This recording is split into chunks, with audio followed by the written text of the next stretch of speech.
Good afternoon, ladies and gentlemen. While we wait for all the attendees, I would like to direct your attention to the chat box of the webinar, where you will see a link and a passcode. Do type in and give your feedback to the question, where can improvement be made in the workplace to encourage more women to join and stay with your organization? With that, let's start our webinar. We are happy to have you all tuned into the webinar to get insights from women leaders in corporate Sri Lanka. This webinar is hosted by Great Place to Work, the global authority on workplace culture. Having globally surveyed more than 100 million employees over 30 years has helped us understand that it is trust which defines a great workplace. Great Place to Work helps organizations quantify their culture and produce better business results by creating high trust work experience for all employees, which leads to a high performance culture.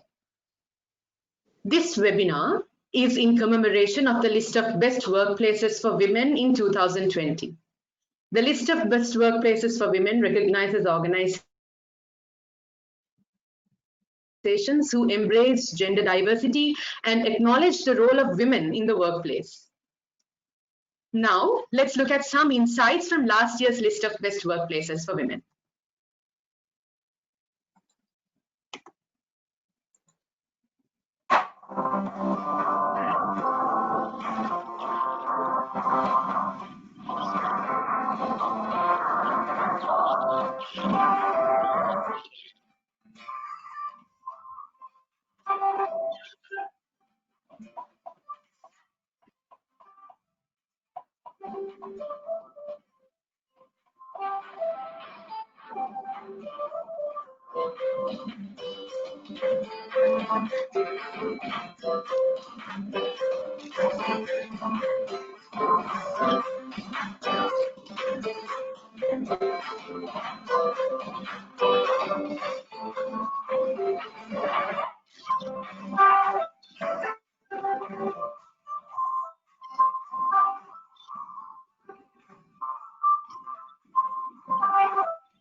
Let me introduce our panel for today, who will be talking about their journey as women in leadership of corporate Sri Lanka. In alphabetical order, firstly, Chiranti Kure, Chief Transformation Officer of Hatton National Bank. She leads key transformations in digital, tech, product and service strategies, and people to drive growth and support in achievement of organizational goals, facilitating change management and delivering business value as well. Chiranti serves on the boards of the CSR and Advisory Board of ISEC Sri Lanka. She has been awarded the Gold category at the Women for Governance, Professional and Career Women Awards 2014-15 by Women in Management. As chair of the Gender Committee of the National HR Development Council, Chiranti served as the chairwoman of the National Task Force to recommend a strategic roadmap to increase female labour force participation. Secondly, Roshani Jayasundaram Marias, Executive Vice President John Keells Holdings and Chief Marketing Officer John Keells Holdings Property Development. Roshani counts over 35 years of experience in airline representation, travel and tourism, logistics, loyalty, retail, and property development. After short stints at Browns Group and Aitken Spence, she has spent over 29 years at John Keells Holdings. She holds a postgraduate diploma in marketing from CIM UK and an MBA from the Postgraduate Institute of Management of the University of Sri Jayawardhanapura. Thirdly, Shehani Seneviratne, Chief Operating Officer and Director at 99X Technology. Shehani has over 20 years of experience in the IT industry and has been part of the senior management team of 99X Technologies for over 10 years and currently operates as the Chief Operating Officer. She's a board member of SLASCOM, the local industry body for the IT BPM sector, and heads many women's empowerment initiatives. She's also a founding board member of the Women's Chamber for Digital Sri Lanka. Some of her most recent accolades include Women's Super Achiever Award at the Golden Globe Tigers Awards 2017, Award for Leadership Excellence in Information Technology at Women for Governance, Professional and Career Women Awards by Women in Management in 2015, and SLASCOM Industry Leadership Awards in 2015. And finally, we warmly welcome our moderator for this panel, Mr. Tushara Hettihamu, founder and consultant-in-chief of H2 Consultancy Services.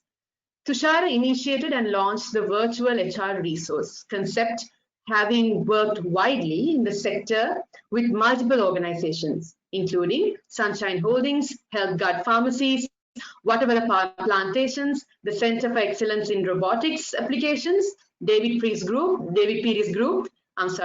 Waters Edge Limited, and Virtusa.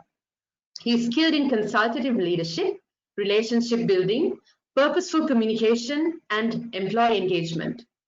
With close to a decade of experience and dialogue exeata in corporate communications, he is an adept moderator, having facilitated 3 international symposiums. Over to you, Tushara. Thank you very much indeed, Hasni, and welcome everyone who's logged in right now. And welcome indeed to our panelists here today. A privilege indeed to be here and hosting you and moderating you. Roshani, Chiranti, Shehani, thank you for having me. Thank you. Pleasure to be. Thank you. Thank you very much. Well, your descriptions and your preambles do you much justice, and I know there's a lot more accolades behind than what has actually been shared. So I'm not going to waste too much time in putting forth your credentials because these are very well established. So I'm going to delve right into the entire modality of what this entire webinar is about. It's about insights from women leaders in corporate Sri Lanka. And we have 3 very distinct areas which we want you to share your insights with and your experiences with. So to start off, I'm going to start off with Roshani. Roshani, all of you will be probably touching base on this question as we go along. So Roshani, as we go on, the first thing that I would like to lay before the panel is how would you feel about sharing a little bit about your career and the journey that you've described so far? Because all our careers have been journeys. I mean, all of us have had different touch points, different variations, segues into different pathways maybe, but we've always continued on this journey. So would you like to share a little bit of your journey and the career that you have built so far, Roshani? Yeah, sure. If I go back to my young days, and when I just started working, I started working at the age of 19. At that time, there was a scholarship called AFS. I'm not sure if any of you have heard. I mean, this is decades ago, right? I was fortunate to get that straight after school. So I spent an year in Denmark, and this is in the 80s. And, it was a strange country. I had traveled for the first time, and then you have to live with a Danish family, learn the language, basically, get immersed in the culture. Why I'm sharing this is that taught me at that age that people are not different, though it was a different culture, different country. So 2 lessons. One is that people are not different, though they may look different or live differently. Second point was that if you set your mind to it, you can do anything. So anyway, I had a lot of fun in that year, came back, joined the Browns group, did a couple of years there, moved on to Akin Spence, spent about 5.5 years at Singapore Airlines there. The industry was thriving at that time, despite us having, a war and the insurgencies and whatever. Nevertheless, I had a really good learning experience in those 2 companies, and then I joined John Keells in 91. I joined John Keells in 91 into the transportation sector, again in the travel side. And if there are key points in my career that changed it, was one is whatever that was thrown at me, I just took it with both hands and did it. It didn't matter to me whether it was in my expertise area or it was something else. So that took me to a whole lot of different industries within the transport sector. And at one point I was asked whether I would move to retail, the supermarkets, which I did, though I didn't have any knowledge of what it was and what I was getting into.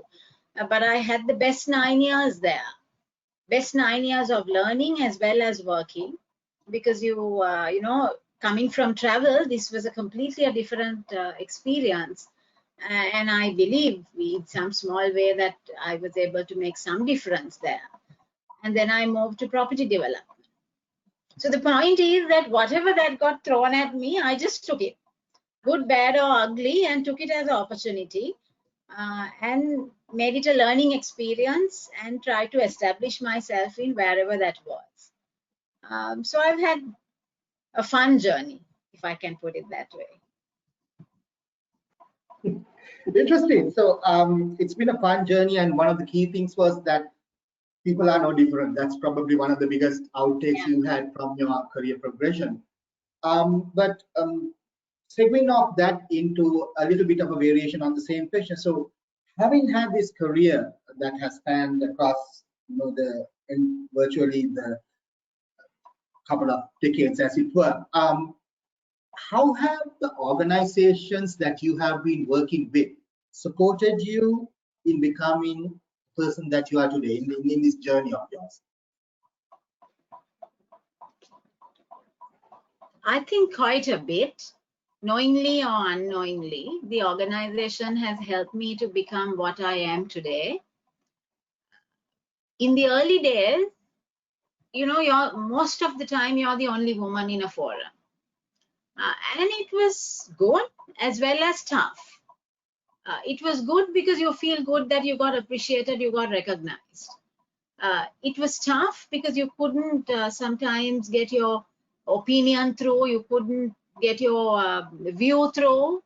But just that challenge itself, having to cut through all that noise and make yourself heard and make your point listened to, it gives you a lot of experience and gives you a lot of learning and toughens you up for other things in the future.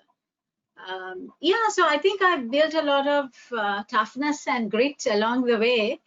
while kind of navigating through all kinds of challenges.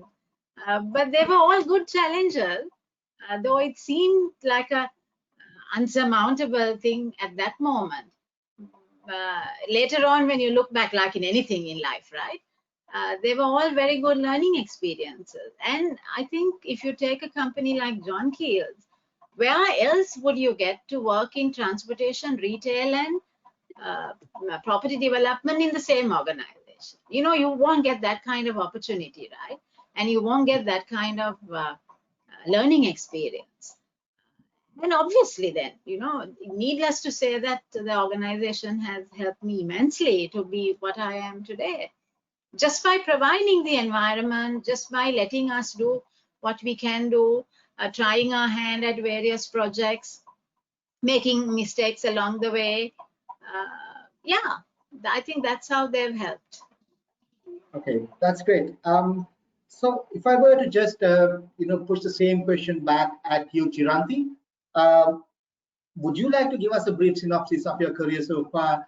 I mean, from a diversified conglomerate that Roshani was talking about to banking and finance virtually. Would you like to share a little bit about your journey as well? Yeah, so hi and thanks. It's good to be with all of you today.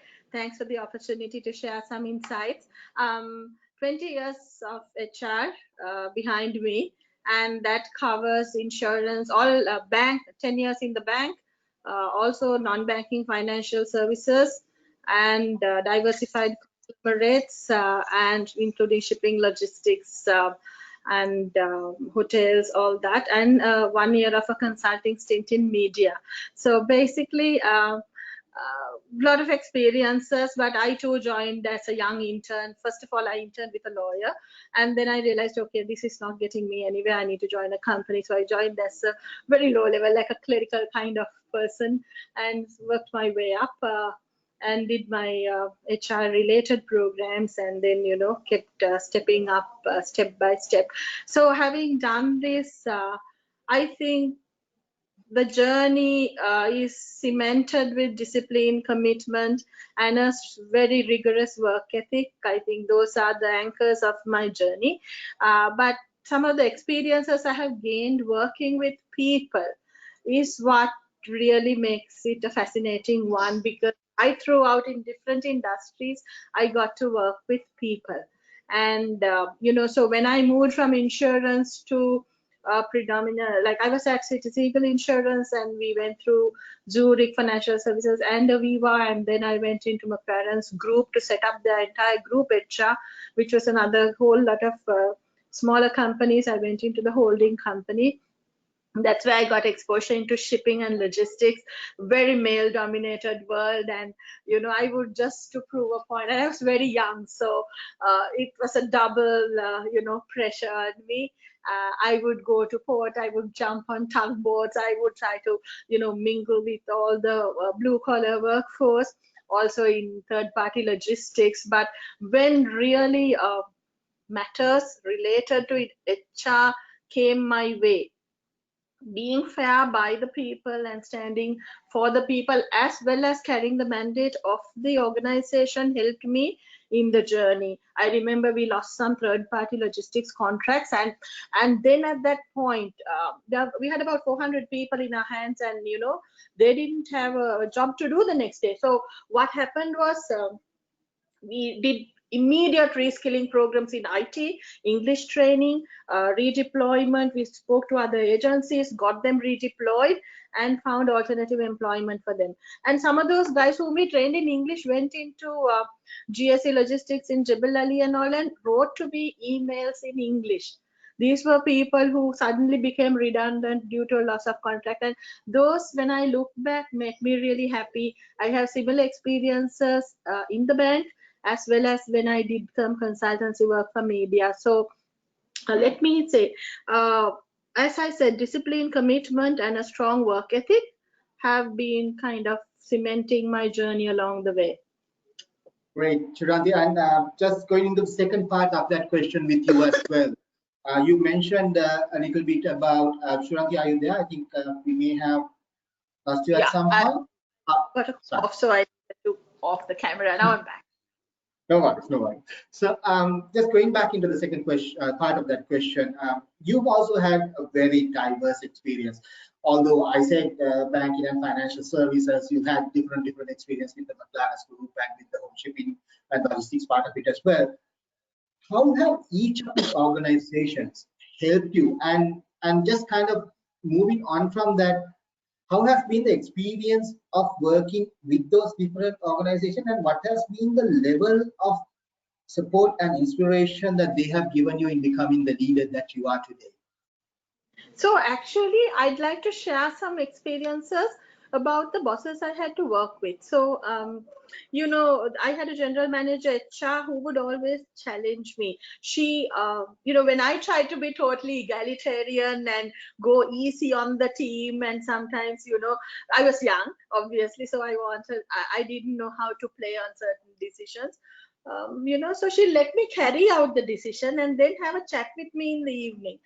So that kind of mentoring really helped me to understand, okay, there are times you have to be strong, you have to be firm, you have to be tough, you have to be soft. You know, some of these things I learned through great superiors. And then even you know, getting involved in other projects, in committees, in the Ceylon Chamber of Commerce, out of the job on totally other projects, you know, because of superiors who paved the way. So, and the organizations that had policies which created equal opportunity, those have helped me you know, to come to where I am. So I would say organizations with strong policies, people policies, and especially equality, opportunity, diversity. Because see, for women, when the career starts soaring, their life milestones also kind of, you know, go parallel. So I remember struggling with the rising career trajectory, two young children come, I'm working on my laptop, I take my laptop, go home, the children come and say, like, they want to talk to me, so I'm distracted doing some important work. Those were very, very difficult struggles, but still you enjoy what you do, and you are able to do what you do when you have strong organizations and good leaders behind you. Great. So in a nutshell, I think the fact that there are clear structures and clear policies that are defined to support equality, irrespective of gender, race, caste, religion, whatever it is, irrespective of all those definers, that's probably where you found the organizations you work with were winners in supporting your leadership journey. Am I correct? That's right. And also challenges. You know, I've been thrown various challenges my way. And some of them are like, you know, I mean, it's very in summer. I mean, for example, 1.5 years ago, I'm very comfortable in my domain area of HR. I was asked to move to take over the transformation of the bank. I mean, complete, I mean, some of my own friends say, are you insane to move out? You know, of your specialist area. But those challenges also have kind of molded me into what I am. I've had challenges like that being thrown at me right along the way, and I've never shirked it, taken it, and delivered as much and best as I could. Super, that's great. So going on to our last panelist on this first question today, Shehani, welcome from an IT perspective as a CEO of an organization that has, I think, been in the GPTW as been recognized as a great place to work for the last 10 years or so, if I'm not mistaken. And even last year, you had the accolade of the best place for women to work coming your way in the inaugural event. What's your take as far as this whole aspect of support that you receive from organizations is concerned? But before that, just take us very briefly through your career and the challenges you had in reaching the position that you are at today. Thanks, Tushar, and really nice to be on this panel. And just one correction, I think we've been on the list for 8 years, which is from the time the certification started in Sri Lanka. So I will start with the latter part of my schooling at Bishop's College, where I had this major desire to pursue a career in IT. So soon after my A-levels, actually, I got selected for engineering at University of Moratuwa, but I didn't want to take it because I really wanted to do IT. I don't know, I had this inner passion in me that I really want to do IT. And at that time, during that time, there were no pure IT degrees in Sri Lanka. So we went and then I embarked on a BSc in Information Systems at Informatics Institute of Technology. And I must say that the years at IIT were some of the most exciting years in my life. So why I'm bringing this out is just to show that it's that passion which I had during my last years of school to do something in IT that has, I think, driven me this far. And then soon after my graduation, I started working at Millennium Information Technologies as a software engineer. So I was very much involved in software development and in various projects.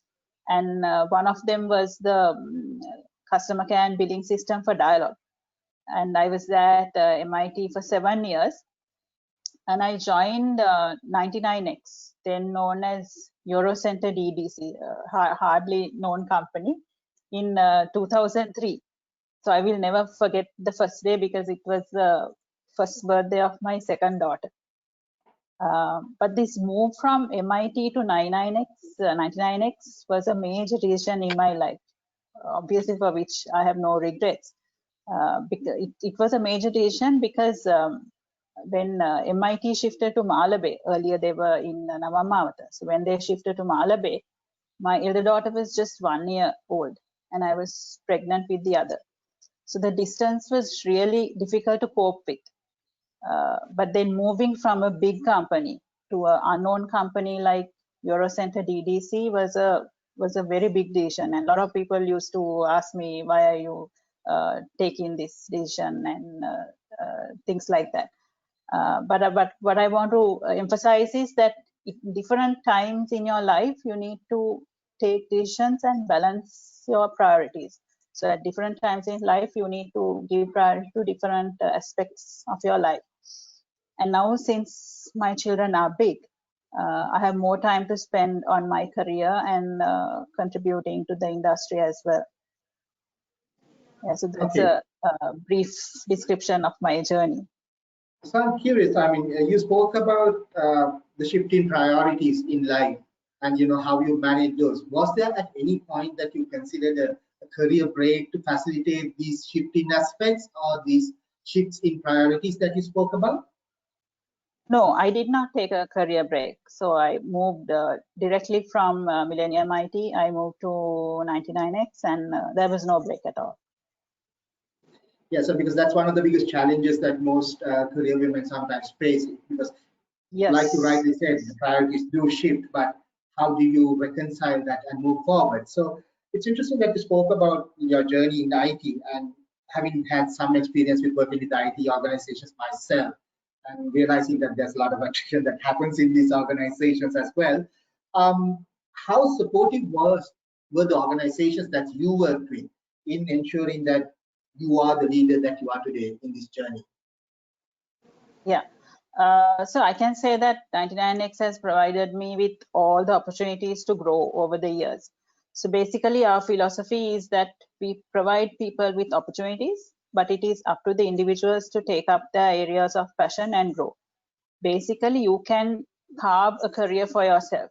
So we do not micromanage and ask a person to do A, B, and C, but it is up to the individuals. So it is out there, opportunities are there. You need to pick out the opportunities and carve a career for yourself. So that has been our philosophy, and I think that's what I have made use of as well. As Roshani also said, like, I mean, make use of whatever opportunities that come your way, because it all adds up to your career in the long term. And also at 99X, we focus on building a great workplace for all. So basically, it's providing equal opportunities for everyone in the company, irrespective of gender, age, religion, ethnicity, or any other differentiator. So there is no discrimination at all, and it's only the passion to succeed that is necessary. We do understand that women have certain additional, women require certain additional policies and procedures in terms of initiatives, etc. But we really value the equal opportunity workplace that is created for all. It's interesting. I'd like to revisit that idea of, having those differentiated policies to support women at the workplace, and how far we have evolved in that journey and how far we have come down the road as far as that journey is concerned. Because I think, Shani, when we spoke briefly, you said that you had some insights into that as well. But in the interest of time, let me just move on to the next question in this series. And I'd like to kick this one off with Shanti, with you, if you don't mind. What I'd like to ask you to do is just share a few of the best practices that are woven around supporting women from your organization, women in the workplace, as far as you're concerned, in the organization. I think you have probably one of the best gender balances as far as an organization is concerned. If I'm not mistaken, it's a overall 60-40 male to female ratio, and you have about 25% representation of females in the leadership team. Correct me if I'm wrong, but this is something that I was able to glean from what I could find out there. So in that kind of area, to enable that to happen, what are the best practices employed by your organization? Yeah, so actually I'll be very happy to share. As you know, banking service is transferable, right? So and there's a lot of pain points around these transfers, because you operate a 250 branch network, you have to transfer staff, and the larger crop of your resources come from Western Province, so they have to Western Province basically exposed to the other provinces. So when you especially go on a rollout of network expansion, you need your staff to go on transferred service. True, we provide quarters and a lot of other facilities, but it causes a stress factor.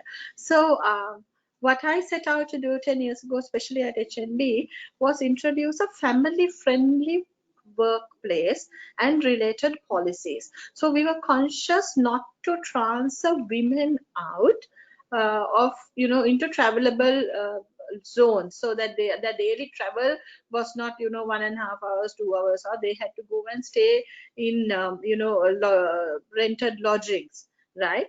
So of course it seemed a little disadvantageous to the men folk, but then there was no choice, because a lot of these banking is a respectable profession, and we wanted as many women bankers to be in the workforce without quitting, simply because they were going to get transferred and they had their familial commitments. So family friendly workplace policy, family friendly mobility policy became a very predominant factor. And nevertheless, there were also people who wanted and were willing and ready to take that up as a challenge. Now, the quarters are provided only for the males.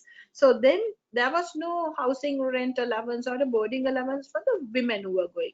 So after a particular promotion cycle, we were able to introduce some lodging allowance for women who were going to go and stay outstation to offset their accommodation expenses, because we couldn't provide 2 fully fledged hostels because the numbers were not justifiable for that. So as a result of this, a lot of the young mothers and all quitting work for family commitments became less. So when I started out in 2010, when I joined the bank, we had a gender ratio of 63% men and 37% women in the workforce. 10 years later, we have improved the women to 43%. So which is quite creditable. I mean, what I did in HR is I converted every possible metric into a measurable number.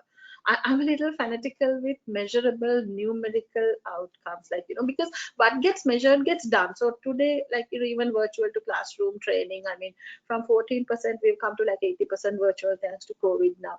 But similarly, these women in the workforce and the retention of women, so our exit interviews we had, but then reviewing the exit interview data points to see why were people leaving, and finding solutions to retain them was there.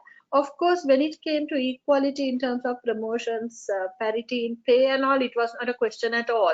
They were already there. They were almost hygiene factors, but the resource deployment and was a concern. So that was one of the strongest areas we worked in, and our retention has improved as a result.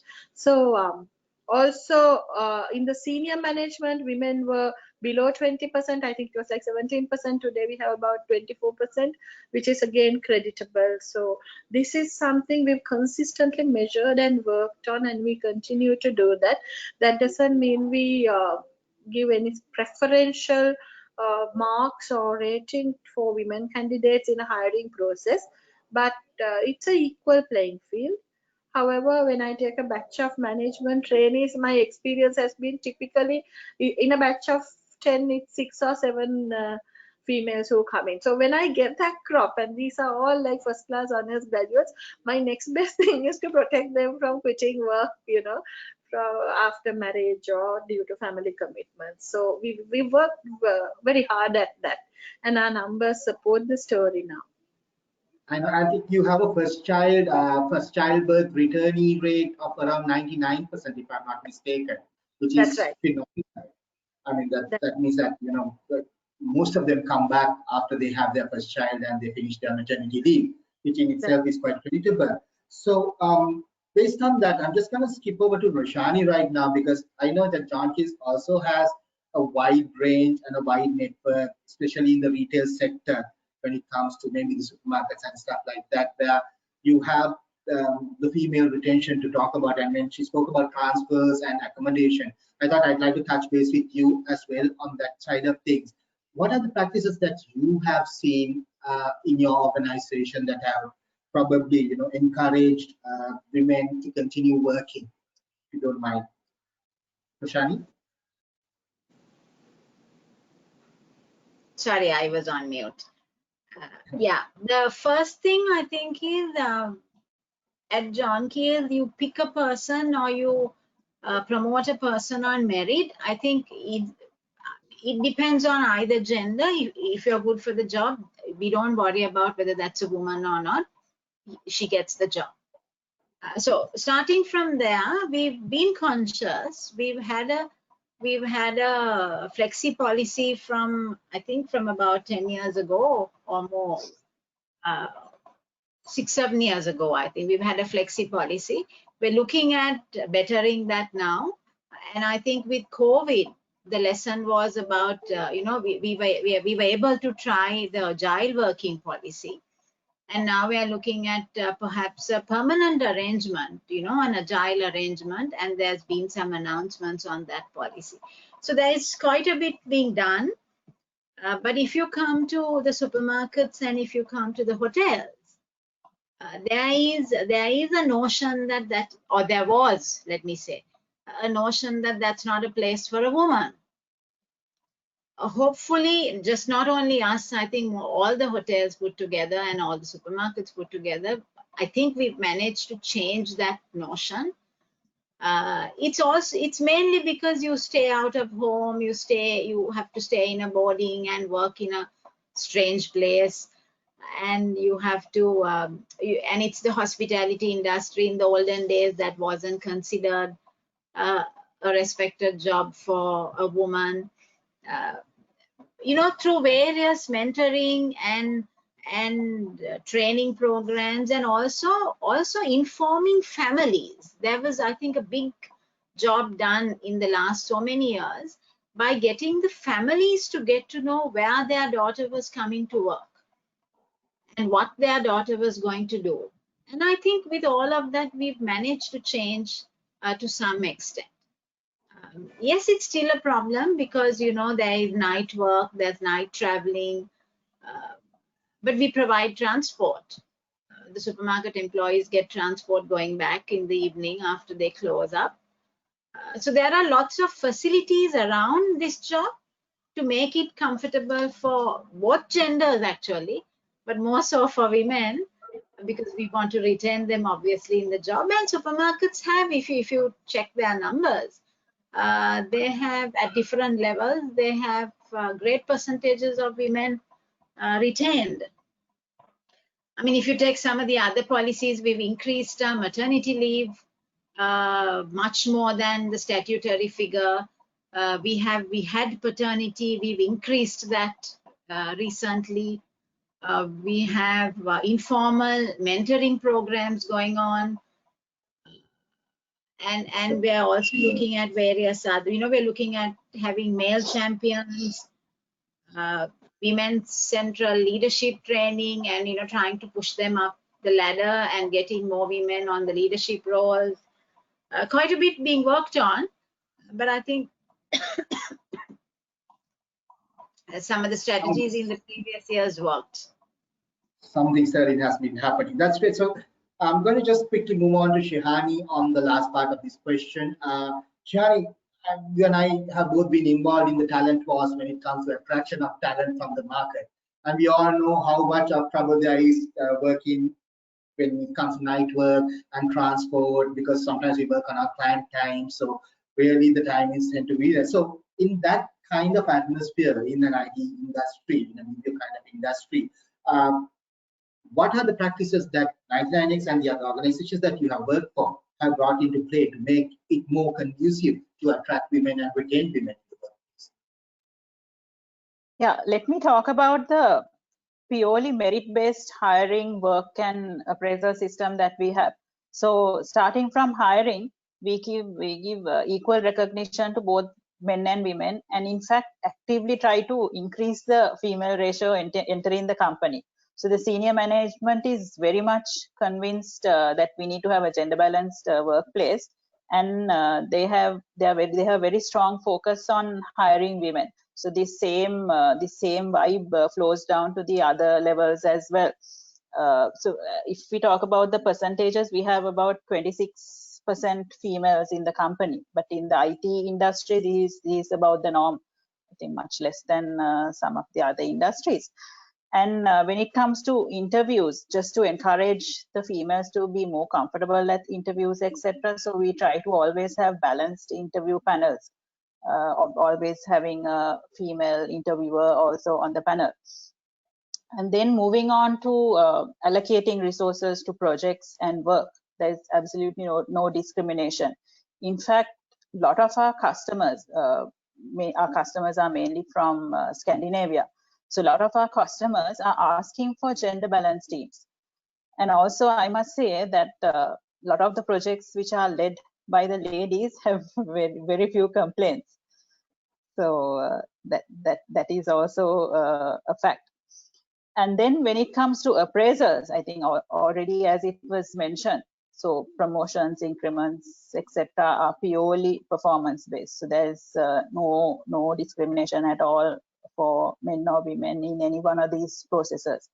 And actually we find that the 99X ladies thrive in such an environment, and we see them succeeding across the board every single day. And about 36% of our women are in leadership positions. So we have the technical career ladder. So they're above the lead level or holding managerial positions. And we have 2 startups which are run by women. So we have really found that this equal opportunity environment, giving everyone the same opportunities and treating them in the same way, has got a lot of women leaders to come out in various positions.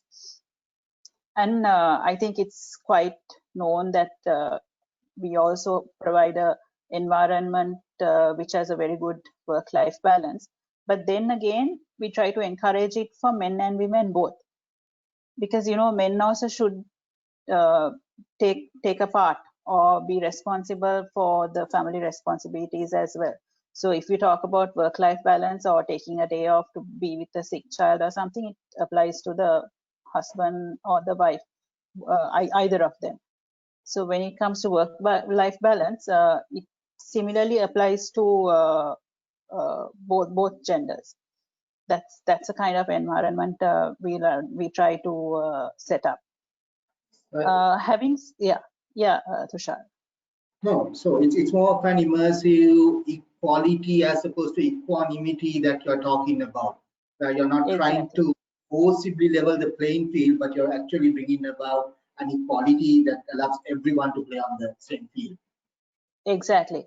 But then, of course, there are systems and procedures where there are anti-discrimination and harassment policies, etc. And if women are experiencing any type of trouble, they can directly come and talk to the head of HR or myself in total confidence. And we also have the shout out boxes. We have the women's pulse survey carried out twice a year. So I mean, those options are also there if women are having any kind of issue, to bring it up and find a solution for an issue that they have. Yeah, so that's the kind of environment that is there at 99. Great. So Shani, I'm going to lead from that straight into the next final question, which I will lay out to all three panelists, which has very quickly to do with what do you think women leaders in Sri Lanka have to do to encourage other women in the workplace to further their careers and take up leadership roles? In your own words, if you could just elaborate on that part. Okay, I think we really need to encourage each other to go forward, especially when someone is having some thought or some issue at home and thinking of giving up the job. We really need to help that person or encourage that person at least to switch to part-time work on the short term and then get back to full-time work. Because I mean, if you actively work on it, you can come out with some solution to keep yourself in the workforce. So I think we need to really encourage each other to keep the women who are already in the workforce, to keep them in the workforce and not let them drop out. And as a company or as management of the company, we need to value the unique skills that they bring to the table, because as women, we know they are caring, they balance the risk taking, they are ethical, loyal, and they contribute to lower turnover. So at 99X, statistics prove that the women turnover is less.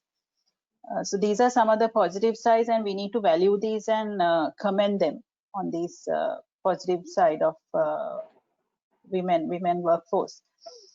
But on the other hand, something we should not do, I feel, is expect special benefits as women, because if it is an equal ground for everyone, then there should not be positive discrimination either. Interesting thought. So if I were to push that same question across to Roshani, what do you think women leaders in Sri Lanka should do to encourage more women to keep furthering their careers? I think pay it forward, as in mentorship. I think we must give of our time, collectively. I think if you put the current women leaders together, I'm sure we can find 300-400 women. And if there is a movement where we offer our time to mentor the up and coming young leaders, irrespective of which company they come from, I think that's what it is, because a lot of the time they don't know whom to talk to before they take a decision. A lot of the young mothers, they think 100 times before they give up work. And if there are people to talk to, it's very easy to kind of convince them and support them through those difficult years. It's a few years that you need to manage so that you stay in the workforce and then, again start establishing your career. I think give off your time, pay it forward, because we know what it was like, good or bad, hard or easy or difficult it was.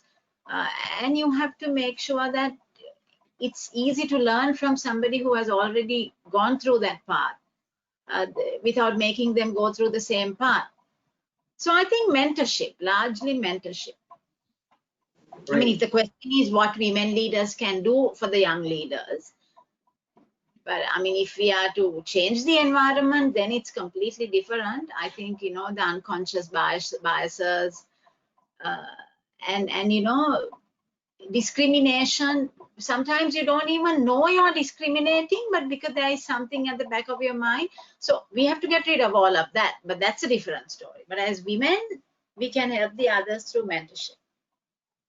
So yeah, I think dealing with prejudice is another part. And another thing that I've seen with mentorship is pay it forward, but at least pay it forward one step up from where you started would be ideal, because there's a lot of people who try to pull back and say, look, I started at 2,500 salary, so why on earth should you be getting 17,500 as your starting?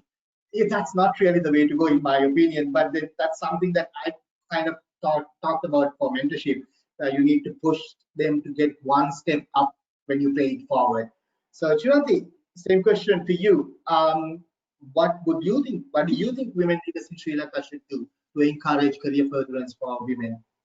Actually, I would like to resonate first of all Roshani's view about mentoring. We have formal mentorship contracts, which there's a learner and a mentor both paired up, as well as informal.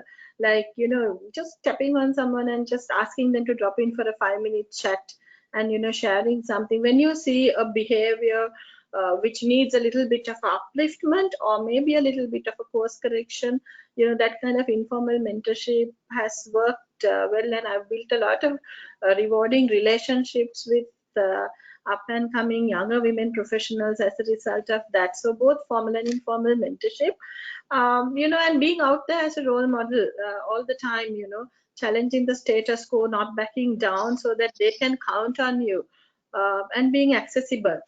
We are all very busy, and suddenly, sometimes it's a little difficult when people want to, reach out to you and, get your time, but being accessible is important. And one more thing is being authentic. This so-called success or wherever we are is a perceived relative thing. We should also comfortably equally talk about our failures, our regrets, those overwhelming moments we felt so daunted and small, and something was so huge, and you felt like you're in your tiny little corner of the world all alone. We've all been through that in this journey. Talking about them openly and with others supports the other the younger women around us, and even our own cohorts to understand, okay, this, I'm not out there alone. Sometimes it's not just even building some up, but showing that you're not there alone. Guilt trips, parental guilt, marital relationship, partnership guilt, letting down your spouse, making, commitments gone by. These are all failures, regrets, moments you've accumulated in life. Being authentic and not being afraid to talk of those, because along with all the good, the positive, the success, these also have contributed in the journey, and sharing them without any hang-ups, without any fear. And last but not least, nurturing the culture in your organization, and being an influencer to your male counterparts. Basically, because fortunately, honestly, I've been very fortunate. I work with a bunch of guys who really respect women, and that's a nice to. It's not always the case. I've been in organizations where sometimes, it's been challenging. So you set the trend. You need to nurture the culture. You need to be able to be assertive and build boundaries and show, so that nurturing that culture, like the nurturing roles we play in our personal life as a carer, nurturer, is also a responsibility that is left with women, so that gives a lot of comfort to the others who follow as well, because you're setting the tone and the trend in the organization doing that. So these are what I thought we should continue to do and start doing where we haven't, if we haven't got started yet. Yeah. Excellent. Thank you so much, Chiranti. And as a father of a young daughter myself, I sincerely wish you ladies are around long enough for her to enter the corporate world and perhaps receive some mentoring from the likes of you. So long may you prosper in your careers, and long may you continue. I think we might just be able to squeeze in at least one question if there is anything, if there's anything to be pushed out at all.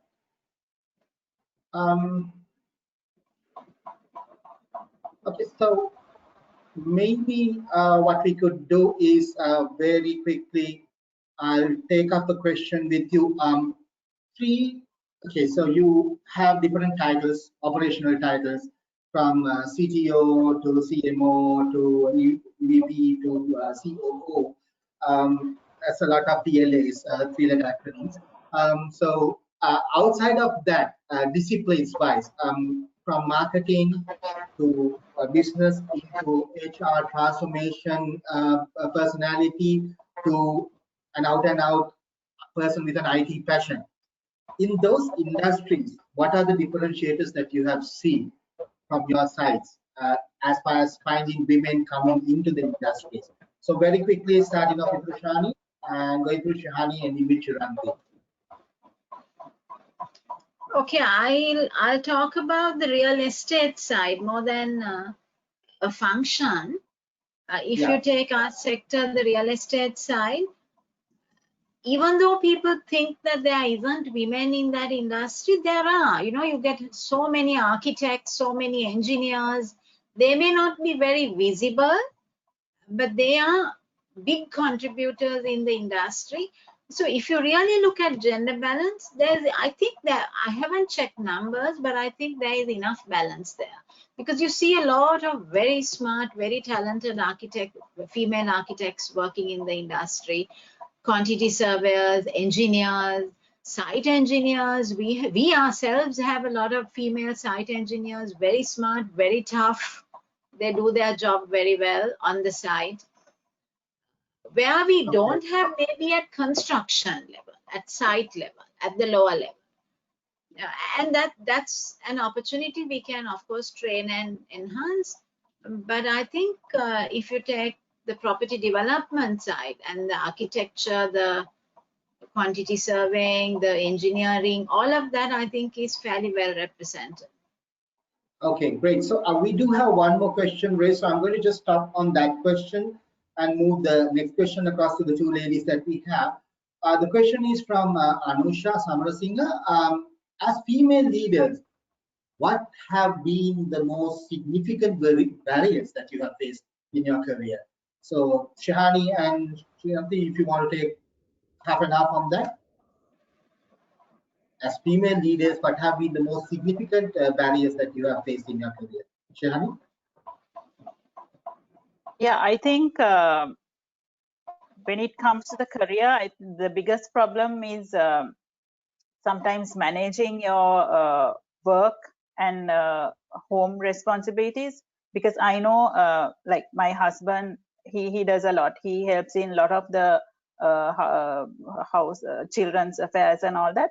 But like at the end of the day, as a woman, you always think, okay, am I doing enough as a mother, as a wife, as a house person who is running the house?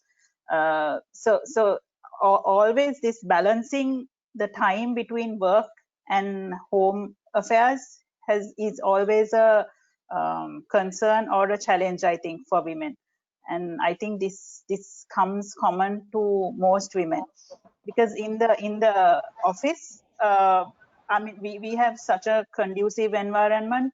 Actually, I haven't come across big problems or big challenges as such, but I also get involved in a lot of industry activities as well, so that those things also take up a lot of time. So balancing all these things, house, work, industry, work, all that together is a challenge.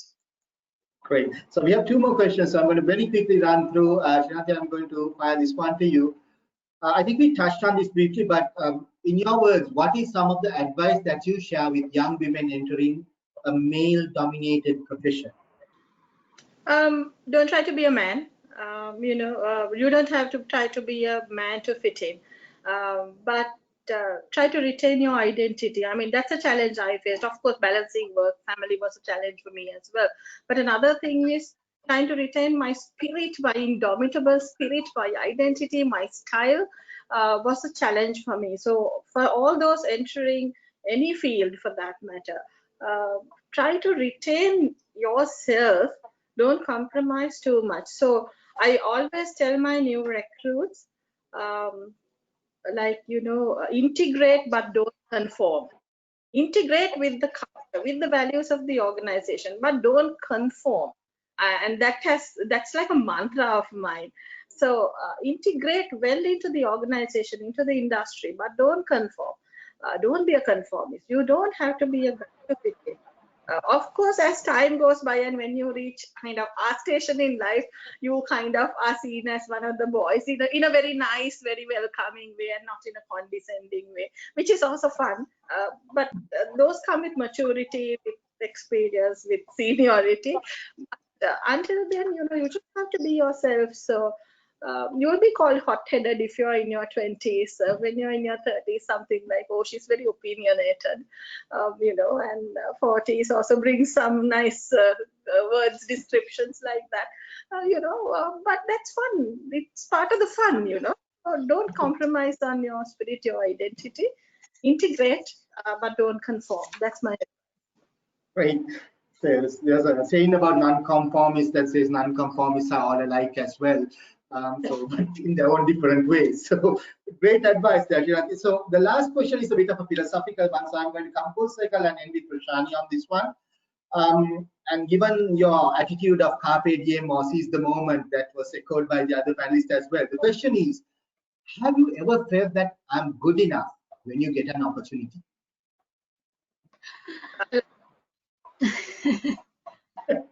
Well, I've doubted myself enough times, I must say. But it comes with time. I think the confidence comes with time and age. I don't know if there is any other solution to it other than just growing up to it. Now I don't doubt like that. And the confidence we have now, I wish we had 20 years ago. But then that's how life is, right? I mean, you learn through the years. But yeah, I've doubted myself many times. Things may have been different if I didn't doubt. But having said that, no regrets in what I did and what I didn't do. Because that's been a real good journey, like I said at the beginning of the program. But yes, confidence comes with time and also comes with facing challenges. If you have a smooth sailing journey, I'm not too sure if you'll build on your confidence. You have to get knocked down a couple of times, to get up and feel that you have resilience within you. Yeah, did I answer your question? No, I'm not sure if I really. I think it was amply answered, and right throughout it has come out from all three of you that resilience comes with facing challenges. So if you always have this gung-ho attitude that I'm always good enough, you need to second guess yourself sometimes to get the best out of yourself as well. So I think that's something that came out from all of you. But stick to your guns and carry forward and make sure that you don't try to be someone else. Just be you. I think that was most of the outtake.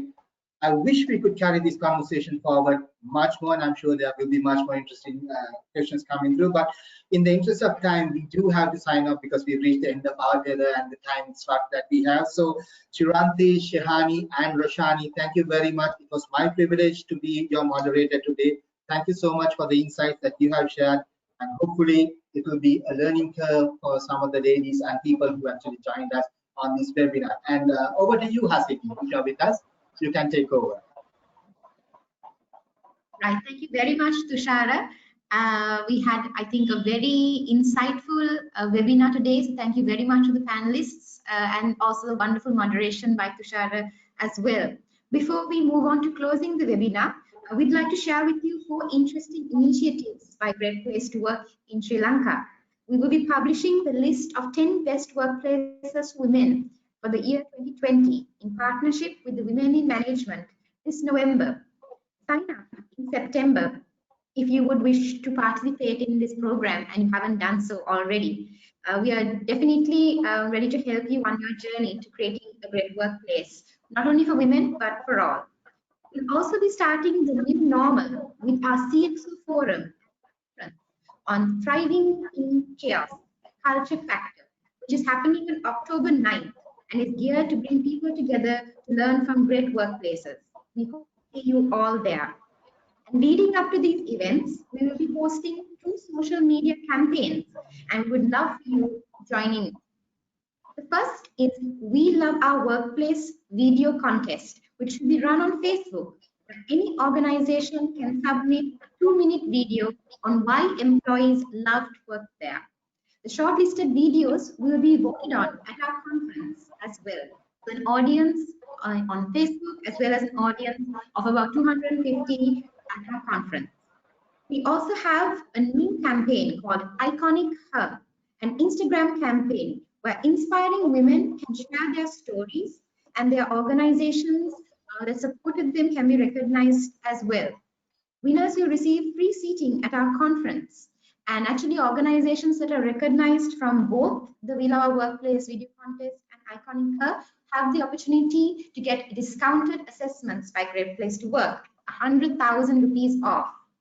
So thank you again to Tushara and our panel of the most iconic women leaders that we can hear from in this day. And thank you for sharing your valuable insight. You can contact us at Great Place to Work to start your own journey towards creating a better workplace. Thank you all for your participation today. Thank you. Thank you. Thanks Thank a you. lot. Well, that was fun. Yeah. Okay, see you then. Okay. Bye. Bye-bye. See you. Thanks, Tushara. Thank you, Shiranti and Shehani. No Thank worries. you. My pleasure. Thank Thank you. you. Thanks, Shani. Thanks, Shani. Saying that, I think the audience can't hear.